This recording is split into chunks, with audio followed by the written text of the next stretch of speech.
The next type of tokens are operators. Now you must have already used most of the operators here. There are three types of operators: unary operator, binary operator and tertiary operator. Now what do you mean by unary operator? A unary operator requires only one operand, right? So which are the unary operators? So some of the examples of unary operator are unary minus, pre-increment, post-increment, pre-decrement, post-decrement. For example, if I write here minus 6, okay, minus is a operator, right? And it has been applied to one operand. In this case, I have used the minus operator on one operand, that is 6. So what type of operator is this? It's a unary operator because it has been applied on one operand. In this case, it is 6. Similarly, I can use pre-increment operator. Like for example, I can say, let me declare a variable f and say plus plus number of houses. Okay, what I am doing here is I am performing a pre-increment operator on this variable number of houses. Okay, so what this plus plus operator does, or the pre-increment operator does, it increments the value of the variable and assigns the incremented value to the left hand side variable.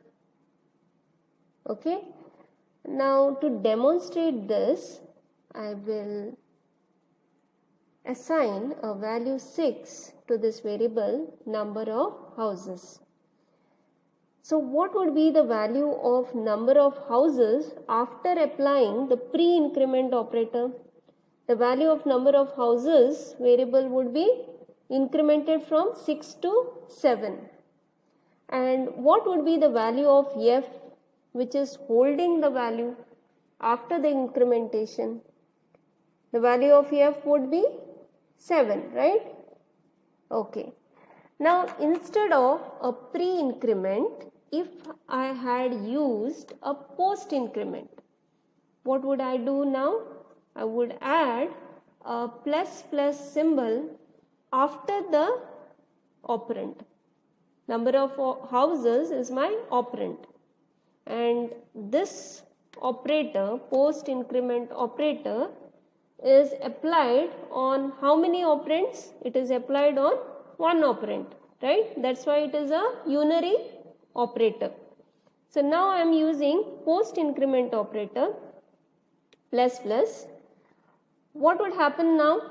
In post-increment operator, the operator assigns the value of the operand to the left hand side variable first and then increases the value of the operand.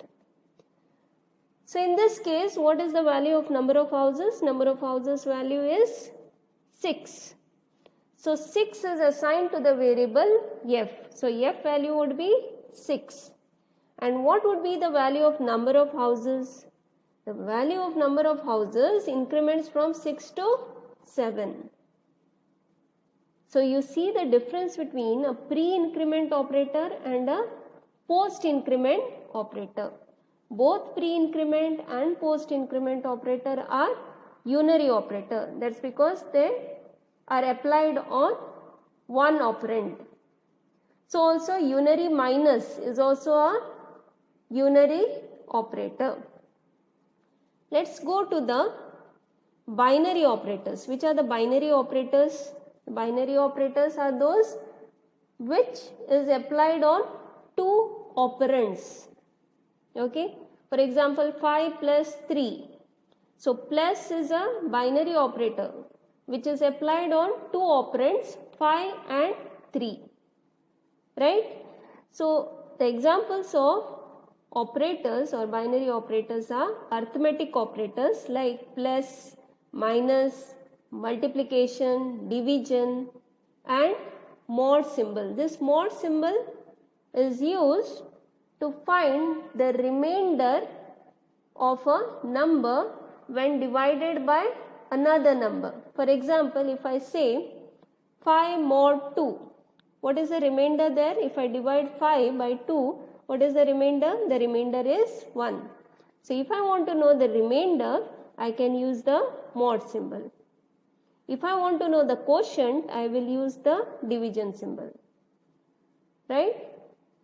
So also there are relational operators. Right? Relational operators like less than, greater than, equal to, not equal to, less than or equal to, greater than or equal to, which you have already used in C programming language. So if I want to compare two numbers, I will use relational operators. If I want to compare two values, I will use relational operators. So also there are logical operators like and, or, not, right? So what this and symbol returns? This and symbol returns you true if both the left and the right hand operand evaluates to be true. What about the or operator? The or operator returns you true if either the left or the right hand or both operand evaluates to be true. What about the not operator? The not operator negates the truth value, right? So suppose I say not of true, it will be equal to false, right? And not of false would be equal to true, right? So I can just show you with the help of an example. So let me take two variables, int d is equal to 10 and int f is equal to 0. Okay, and then I make a check here. If d ampersand ampersand, I am using a logical and ampersand ampersand f. Okay, so this check will return me either true or false. How is that? D value is 10. Any value other than 0 is true. So 10 means true. What about f? F value is 0. So that means it is false. So true and false will return me false, right? It's an AND operator, logical AND operator. True and false would be false. True and true would be true, right? So if I put a print statement, how do I write a print statement? Using cout object. So I'll say cout insertion operator followed by entered. Okay, and I say close this statement. So do you feel this statement will be executed here? No, right? Why? Because D value is true, F value is false, true and false is false. So if this expression evaluates to be false, it will never enter this if condition, right? So if I execute this program, you will see that it will not show me any output. See, the output is blank. No output. That means it has not entered this if condition. Now I will do a small change here. Instead of 0, I will mention here number 20. So both are positive numbers. So both are true. So true and true would be true always, right? So if I execute here and run this program, I see that my control has entered this if condition and the output here is entered, whatever was printed in the if condition. Okay. What about OR, logical OR? Instead of AND, if I use logical OR, what would be the output here? Both are true, so the output is true. So will it enter the if condition? Yes. If one of them is false, will it enter the if condition? Yes. Right? See, if I show you the output, you will see that it has entered the if condition. See here.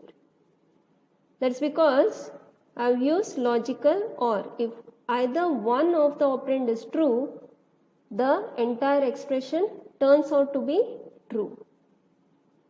Okay. What if both are false? 0, 0. What would be the output? Will it go inside the if condition? No, right? 0 or 0 is false. Right? Both are false. So the output is false. Okay. So these are the logical operators. Another logical operator is NOT, right? So I can even use NOT operator. See here I have written here D or NOT of F. F is 0. 0 means false. NOT of false would be true. Right? So this operand turns out to be true. D is false and I have a logical OR operator here followed by true. So one of the operand is true, so it will definitely go inside this if condition. Okay. So these are all our logical operators. The next operator is assignment operator. Assignment operator assigns the value of the right hand side operand to the left hand side operand.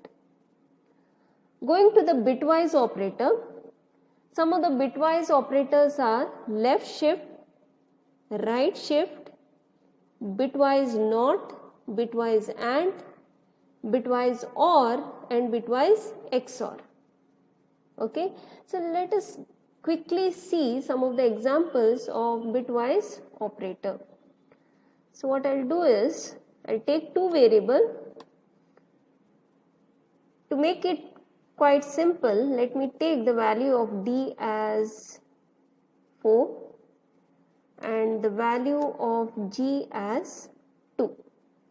Okay, I have two variables here, and what I am going to do is, I am going to apply those bitwise operator on these variables. So let me apply bitwise left shift operator on the variable D and also print the output on the screen. So I am using a cout statement to print the output on the screen. So I'll say D left shift 1. Okay, observe carefully what I am doing here.